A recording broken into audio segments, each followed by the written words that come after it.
Chris Voss's book, Never Split the Difference, is the most effective book in the world about negotiation. While serving as an FBI hostage negotiator, Chris Voss mastered his skills by diving into the human psyche. He understood the power of empathy and used it to negotiate effectively. From world-known criminals to his students, Voss successfully freed hostages and baffled the entire class. Either way, his approach proves that all people are inherently similar. In this video, I will share with you 5 important lessons that I've learned from the book that is going to help you become a better negotiator. Lesson number 1, kill them with kindness. Optimists may say love and understanding move our society. Pessimists may challenge them, saying that profit drives the world. Both sides are correct, but the truth is always in the middle, as we know. More specifically, we should seek benefit through empathy. As a form of communication, negotiation is as old as humankind itself. If technological progress could be words, it would be bargaining. Most interactions, whether with our boss or toddler, resemble a game of ping pong to get what we want. "I want a raise" darts in the minds of many office workers daily. Yet, we're so afraid of negotiating because it feels like arguing. We must remove the fear of bargaining, or we will remain unsatisfied. Humans are illogical. Daniel Kahneman, a groundbreaking psychologist, proved this idea through years of research. He found 2 ways people guide their thoughts: animalistic and logical. Kahneman argued that our feelings and desires deeply affect our judgment. A sound mind often blurs with confusion, anger, or excitement. As a result, we fall into the trap of emotions. Fortunately, we can use this fact to our benefit. His FBI experience proved to Chris Voss that most negotiations resemble surges of emotions. People seek community due to their social nature. The desire to be understood is innate to everyone. When they feel heard, people are more likely to lower their guard. Comfort comes from similarities between people. Mirroring is a part of being a good listener, which comes from the natural urge to soothe each other. Subconsciously copying our crush's mannerisms or speech patterns to achieve reciprocity is a good example. The main idea of mirroring is repeating the other person's question or statement. Suppose your old-fashioned boss asks for a handwritten report. You can mirror their request. "I'm sorry, a handwritten report?" as if calling for clarification. The repeated question allows them to hear their explanation again, recalibrating the task. Chances are they'll either change the task or do it themselves. Other secrets to persuasiveness include using a soothing, cheerful, assertive voice, depending on the situation, focusing on a person's words instead of building an argument, slowing down the pace of conversation to help the other person feel heard, smiling to ease the tension. Lesson number 2, take a walk in someone else's shoes.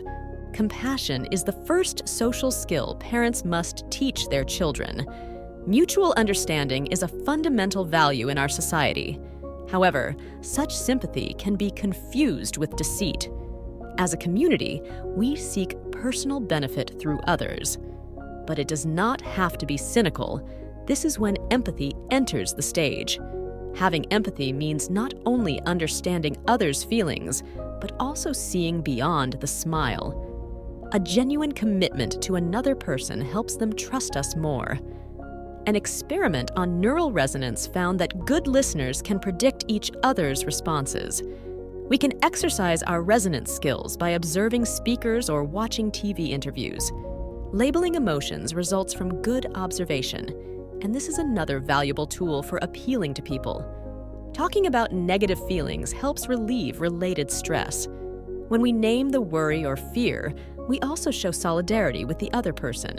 "It seems like you're worried about that job interview," or "It looks like this person really stresses you out." These are good examples of labeling. Conversely, starting a conversation with, "I think you," is a bad tactic, as it focuses on our opinion instead of the person's circumstances. Another benefit of branding emotions is neutralizing the negative ones. The latter consists of two levels: emotional cover and actual feelings.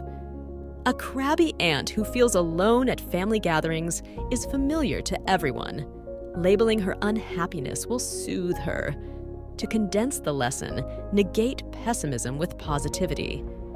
The third way to establish rapport is to see no not as a refusal, but as a need for further dialogue.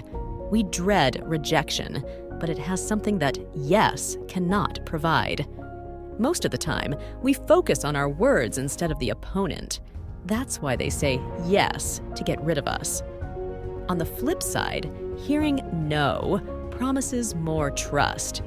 When accepting a refusal, we express our readiness to listen to the alternative. The need for control and autonomy is natural to people, so a refusal often means I'm not ready to agree. I don't understand. I need something different. I can't afford it. I need to know more. In other words, no gives opportunities to approach the person differently. Lesson number 3, always bring your thread when entering the negotiation maze. The word negotiation has a weirdly dangerous connotation. Only minotaurs of business seem to step into the maze of bargaining. However, the rules and nuances of negotiation stem from human psychology. We require a self-made thread to lead us straight to the opponent's heart. Before we enter the maze, there are 2 rules. We must persuade others, not ourselves, and never compromise. Empathy is a powerful but not exclusive tool to achieve them. Here are a few others. Pausing encourages the other side to exhaust their thinking and give us more information. Showing engagement through fillers like, I understand, or okay.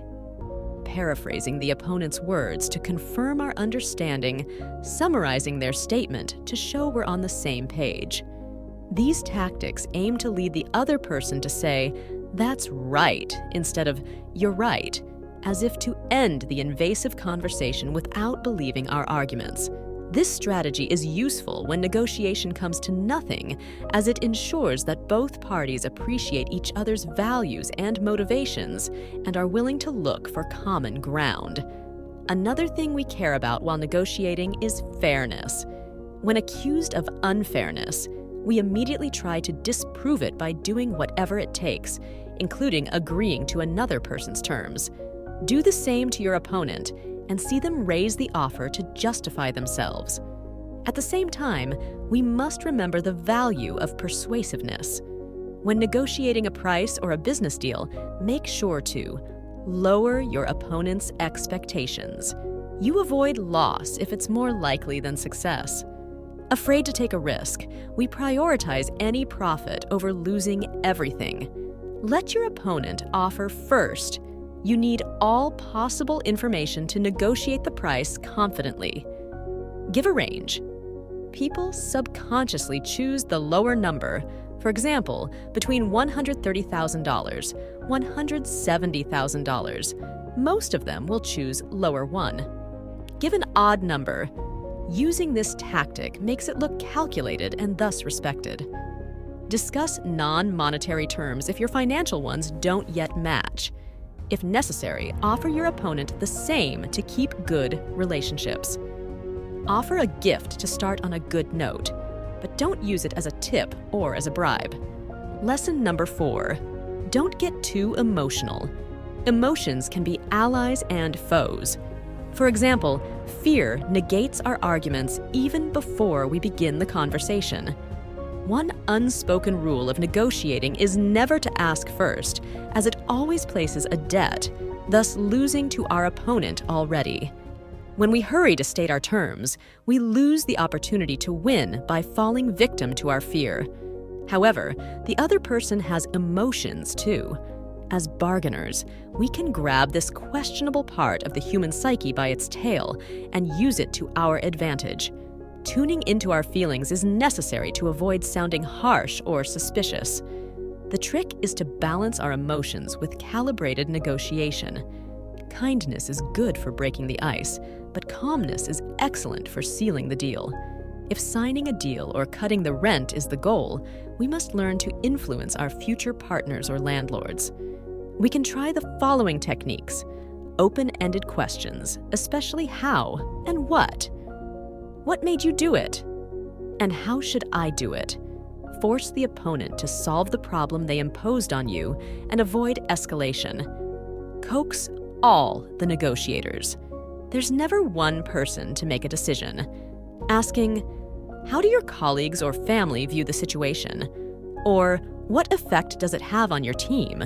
Will show your care and empathy. Spot nervous negotiators or liars when they switch to third-person pronouns and speak in complicated sentences. Incite reverse empathy. Use your name by introduce yourself in a conversation to unwind it. Cement deals with 3 yeses from the other person. Agreeing to commit is the first yes. Labeling and summarizing their point is the second. And the how or what question is the final yes. According to research, words convey only 7% of the message, while voice and body language convey 38% and 55% respectively. When the verbal message doesn't align with the physical expression, we fail to convince the other person. To successfully negotiate, we must learn to control our emotions, especially fear, anger, and worry. We risk gaining a bad reputation or blowing the deal if we don't. A calm and neutral attitude is best for negotiating. Lesson number 5. Get to know your opponent the way you know yourself. Life is unpredictable, and so are bargains. Similar to emotions, our prior knowledge impacts the final results. It is frustrating to learn a vital fact after an important meeting. However, such surprises teach us flexibility in any situation. 3 types of effective leverage can be used in negotiations. First is positive. The other person gives us power by expressing their want of what we can provide. Second is negative. Pressure based on threats exploits the opponent's fear of loss. And third is normative. This is using the opponent's values and standards to gain an advantage. Positive and normative types are more ethical and therefore preferred. What's common for all 3 is research. What does your opponent want to achieve, and what can't they lose? Who is their average client? What is their reputation? Some other ways to seal the deal include shared interests or values. Psychologically, we accept those who are similar to us, showing interest in others' passions or goals to earn trust, reasoning our demands by using because for empathy, engaging in face-to-face meetings for more insight. Some people are black swans, unpredictable, and sometimes extreme. Labeling them crazy is easier than trying to understand them. However, their craziness may come from being ill-informed, restricted, or having other goals. We should learn to carefully observe others' speech and expressions through dialogue. Seeing our counterparts' troubles must be intuitive, so empathy is critical. Some people have difficulties managing their emotions. Being gentle, forceful, or persuasive requires lots of self-control. Our negotiation style depends on emotions, so mastering a bargain means complete management of our mental abilities. Voss classifies 3 debating styles: analyst, accommodator, and assertive. Analysts are short on emotions. Structure and skepticism are their main values, so it's better to get straight down to business. They prefer quality over time, so their analysis is often thorough. However, how and what questions baffle them.